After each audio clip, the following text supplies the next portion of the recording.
Honorable Chairman of the Andhra Pradesh State Legislative Council,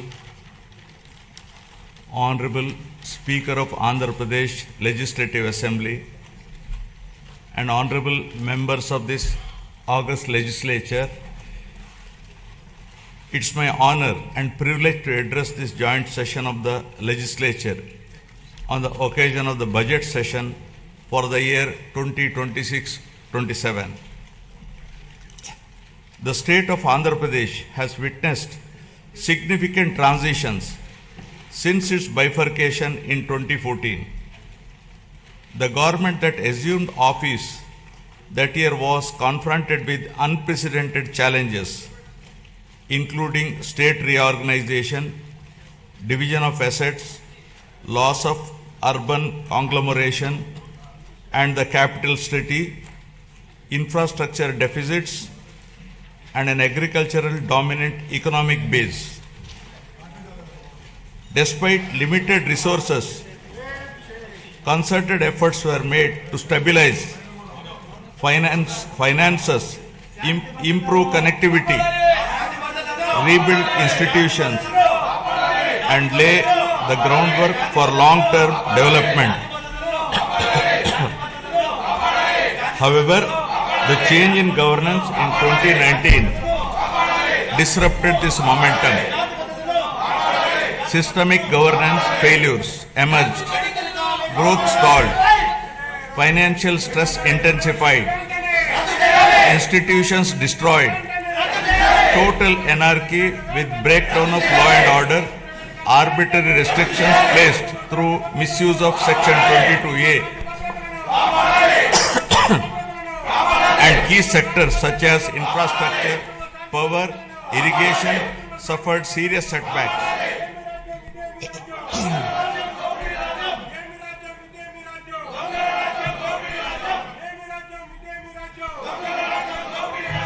Disenchanted by these experiences, the people of Andhra Pradesh responded their faith once again in my government in 2024, granting an unprecedented mandate to rebuild the state.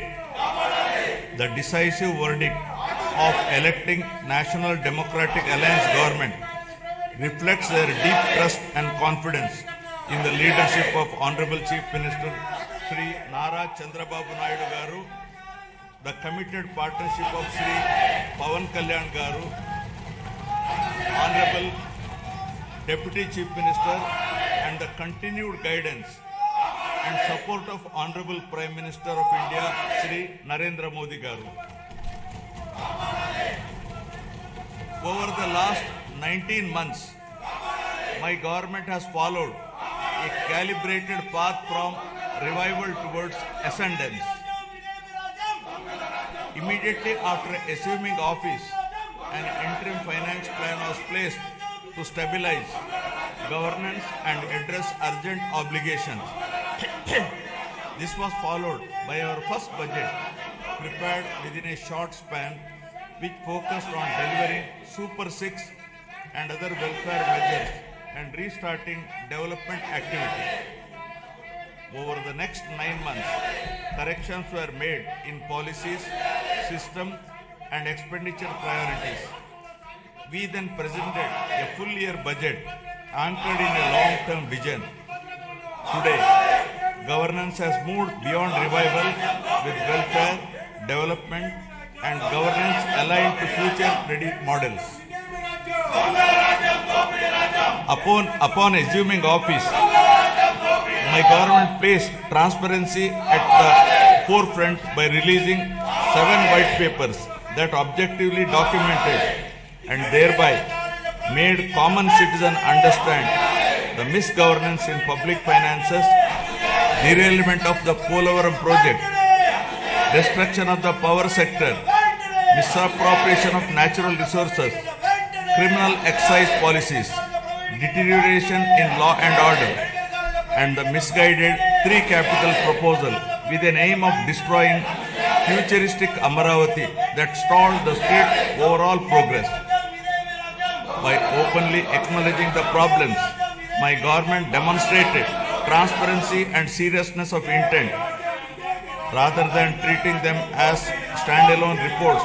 Government viewed these papers as a starting point for course corrections. Present phase of governance is extremely critical and cannot be considered business as usual. It calls for a clear roadmap and a shared resolve for transformative governance. Accordingly, the government has unveiled the Swarnandhra Vision 2047, placing families and communities at the heart of development. This vision seeks to harmonize prosperity with dignity, growth with equity, and ambition with sustainability. It is in this transformative journey the state draws inspiration from the timeless wisdom of our civilizational heritage, reflected in the Pavamana mantra from the Brahadakaranyaka Upanishad. Asatoma Sadgamaya, Asatoma Sadgamaya, Tamosoma Jyotirgamaya, Mrityurma Amritagamaya. Building on this spirit of course correction, my government has articulated the Padi Sutralu as guiding principles for governance, designed to balance welfare with development and to create a virtuous circle where economic growth through sustained investments generates wealth that strengthens social well-being and social empowerment fuels sustained progress. These principles serve as a moral and administrative compass, placing people at the center of policy while ensuring fiscal prudence, institutional integrity, and long-term sustainability. To translate vision into action, a dedicated mission framework has been initiated, operating with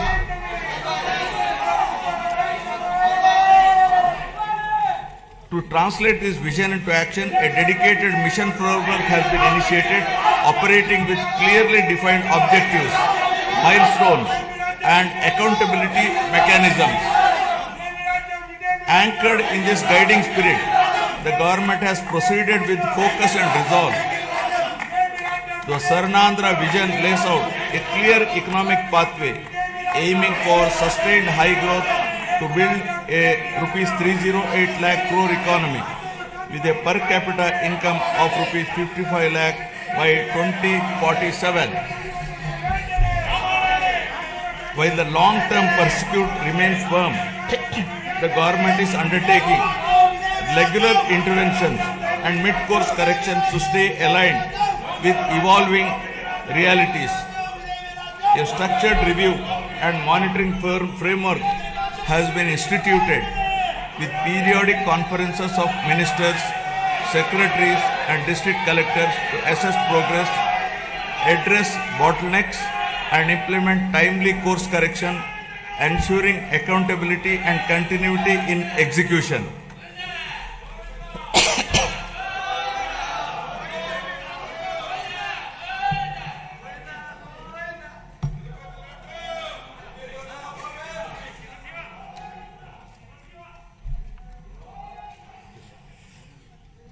Resurgence to ascendance. My government has embarked on a clear and deliberate journey from research